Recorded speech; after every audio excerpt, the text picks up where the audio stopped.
Rénale aiguë, voilà mes conflits d'intérêts, aucun n'est lié à la présentation, néanmoins ils sont tous là.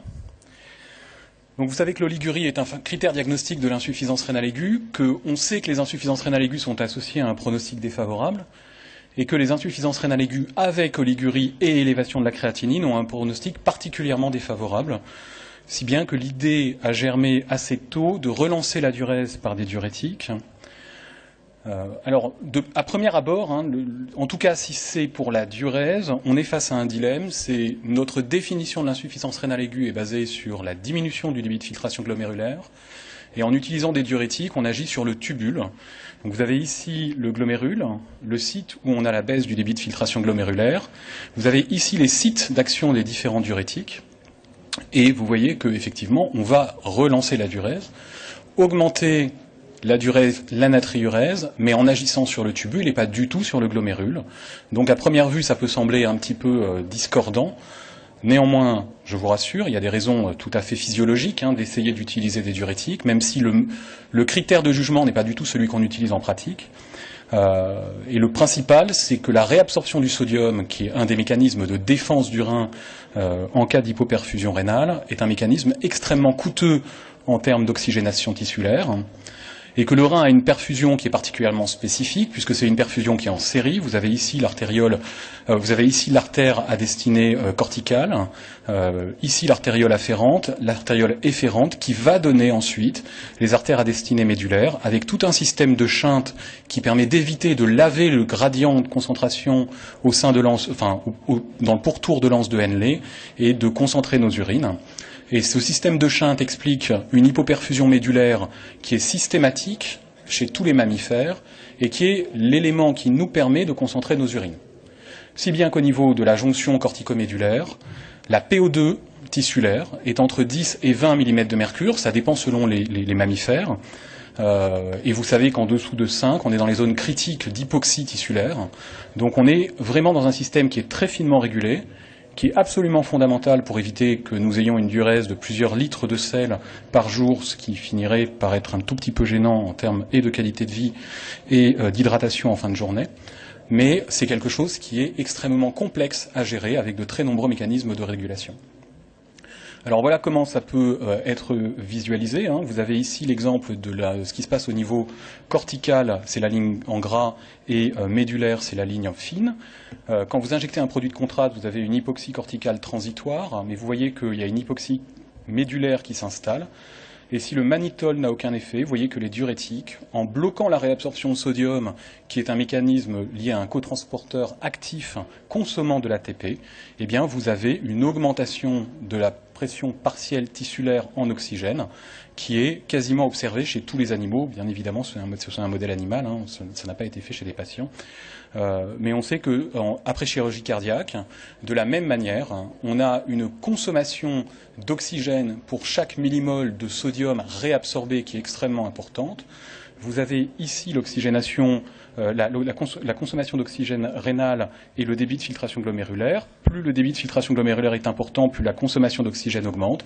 Mais par contre, quand on regarde ce qui se passe en termes de réabsorption en sodium, eh bien la réabsorption rénale en sodium consomme énormément d'oxygène et les patients avec une insuffisance rénale aiguë, qui sont les patients ici, ont une consommation d'oxygène qui est 2 à 3 fois supérieure à ceux qui n'ont pas d'insuffisance rénale aiguë. Vous me direz, qu'est-ce que les diurétiques ont à voir en pratique, en clinique?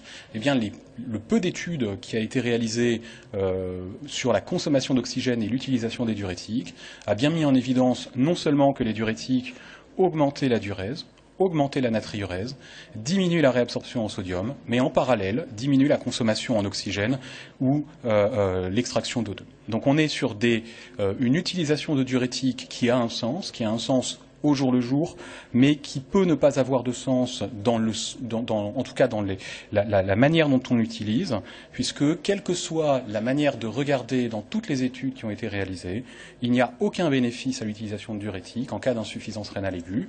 Vous avez ici une méta-analyse qui a été réalisée il y a maintenant 10 ans, où vous voyez ici l'utilisation de diurétiques pour prévenir l'apparition d'une insuffisance rénale, l'utilisation de diurétiques pour traiter une insuffisance rénale. Et vous voyez qu'on n'a pas d'effet et même une tendance à être délétère quand on essaye de prévenir l'insuffisance rénale avec des diurétiques. Et on n'a aucun effet quand on essaye de traiter l'insuffisance rénale avec des diurétiques. C'est quelque chose qui a été retrouvé par toutes les études réalisées, même si ce sont des études de bas niveau de preuve, j'insiste là-dessus. Alors, non seulement on n'a pas d'effet, parce que vous pourriez me dire, certes, on n'a pas d'effet, mais pourquoi ne pas essayer? Eh bien, je crois que si on a des éléments pour ne pas le faire aujourd'hui, c'est principalement les études qui montrent qu'on est délétère avec l'utilisation de diurétiques. Là encore, on est sur des études soit de cohorte, soit randomisées de bas niveau de preuve. Vous avez ici l'étude de Ravindra Mehta qui avait regardé dans une cohorte de patients monocentriques, c'est 4 centres, mais c'est dans le même hôpital, l'impact des diurétiques sur l'insuffisance rénale. Et vous voyez que l'utilisation de diurétiques, même en ajustant sur la raison pour laquelle on a utilisé les diurétiques, était associée à plus de décès, à plus d'absence de récupération rénale, ou bien évidemment le critère composite associant les deux allait dans le même sens. Il y a des situations où les diurétiques ont été montrés absolument délétères. Ça, c'est une étude randomisée très ancienne. Elle a été publiée dans New England à l'époque. Mais je doute qu'avec 3 bras et 78 patients, on arrive de nouveau à publier une étude de ce type. Néanmoins, vous voyez que dans cette étude qui comparait l'utilisation de sérum salé, avec du mannitol pour son effet diurétique ou de sérum salé avec du furosémide, eh bien, le taux d'insuffisance rénale aiguë croît progressivement de sérum salé mannitol à sérum salé diurétique, avec un taux d'insuffisance rénale aiguë qui est particulièrement inquiétant chez les patients qui avaient à la fois du remplissage et à la fois des diurétiques.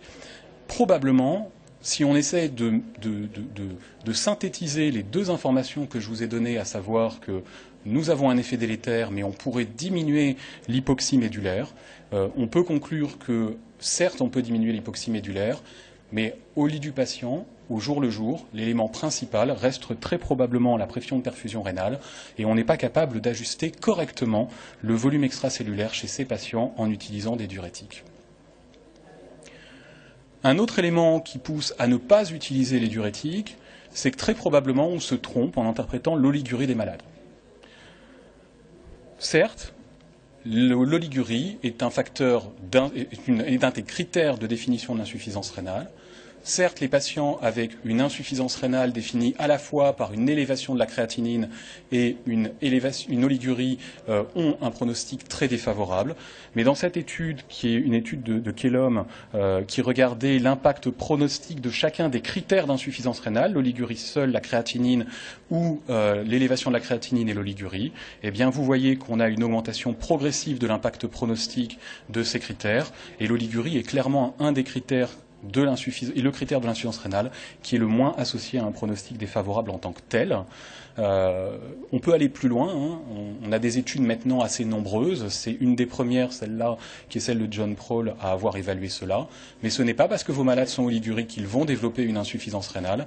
Et d'ailleurs, dans cette étude, le taux de patients oligurique qui allait au final développer une insuffisance rénale aiguë définie par une élévation de la créatinine plasmatique n'était que de 13%, avec, vous le voyez, une sensibilité pour prédire une élévation de la créatinine ultérieure qui est très mauvaise.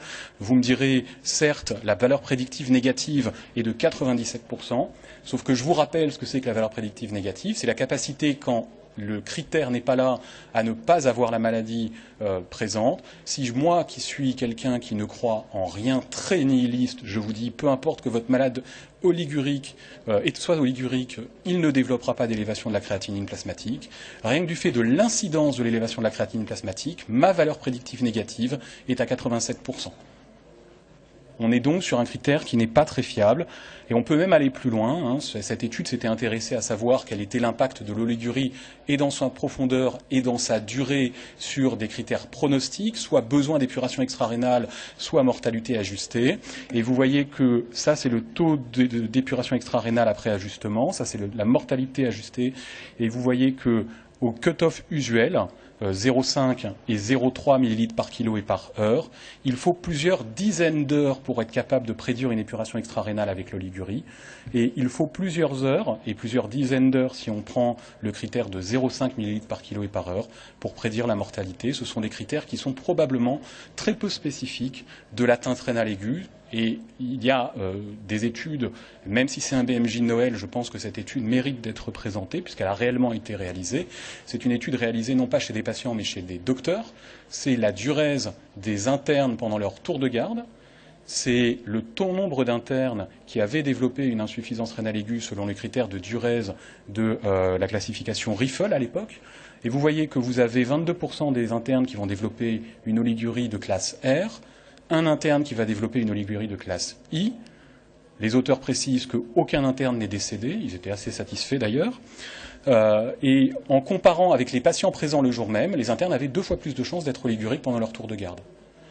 Et la conclusion du papier, qui n'est pas du tout drôle en fait, ça a beau être un BMJ de Noël, je crois que c'est très important, c'est qu'en fait, l'oligurie, c'est un succès rénal. C'est avant tout la capacité de notre rein à adapter la volémie, et ce n'est donc qu'un symptôme témoignant d'un mécanisme adaptatif, et pas d'une pathologie nécessitant un traitement. Et je crois que c'est vraiment un élément central. On accorde probablement trop d'importance à l'oligurie. Je crois que c'est très important quand on a un patient oligurique d'évaluer son état hémodynamique macrocirculatoire. Je ne suis pas sûr qu'il faille intervenir au-delà. Alors, je vais vous donner quelques messages clés par rapport à l'utilisation des diurétiques. Tout d'abord, je crois que les diurétiques, c'est avant tout un très bon traitement pour ajuster la balance hydrosodée.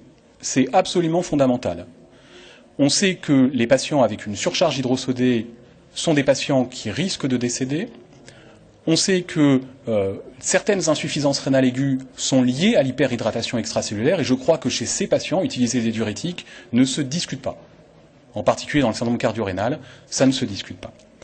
On peut discuter de l'utilisation de diurétiques pour essayer d'évaluer la réversibilité d'une insuffisance rénale. Ça, c'est les 2 études de Lakmir-Chola, le furosémide stress test. Alors, ces études, c'est celle-là, c'est 77 malades, des études préliminaires. Ce sont des patients qui ont reçu 1 mg par kilo ou 1,5 mg par kilo de diurétiques selon qu'ils n'avaient pas ou qu'ils avaient des diurétiques antérieurement. Et vous voyez que la reprise de diurèse après injection de diurétique, la diurèse élevée plus exactement à 2 heures de l'injection de diurétique, était très prédictif de l'absence de progression ou de la progression vers le stade Akin 3. Donc on a un marqueur qui serait très prédictif de la récupération rénale quand le malade répond au test diurétique et très prédictif de l'évolution vers une insuffisance rénale sévère quand il ne répond pas. Et puis les auteurs avaient été plus loin, ils avaient même montré que leur test était beaucoup plus efficace que tous les biomarqueurs qu'on peut imaginer, le NGAL plasmatique, le rapport IGF-BP7 type 2, le NGAL urinaire ou la fraction excrétée du sodium. Donc on est face à un test qui semble comme ça extrêmement séduisant, et quand on lit les papiers, on a vraiment envie de le faire. Je vous mets quand même en garde, je crois qu'il faut être très très prudent.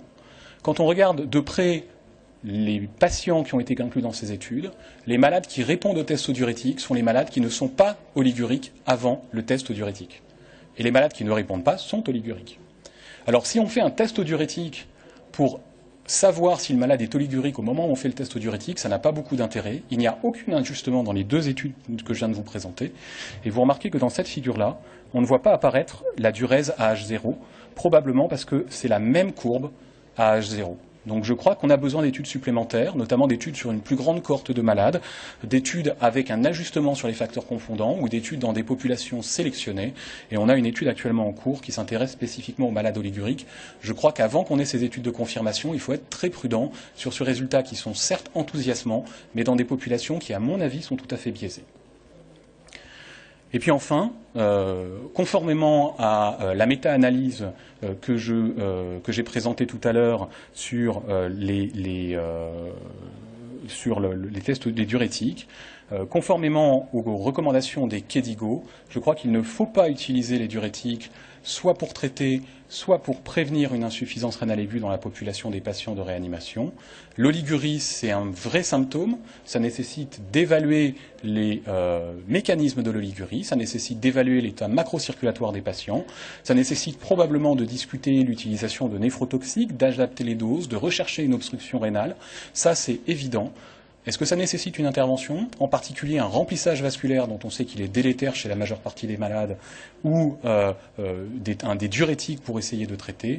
Je ne le crois pas. Je crois que quand vos malades sont oliguriques, ils ont besoin d'un diagnostic. C'est surtout cela, et pas d'une intervention. Voilà. Je vous remercie de votre attention.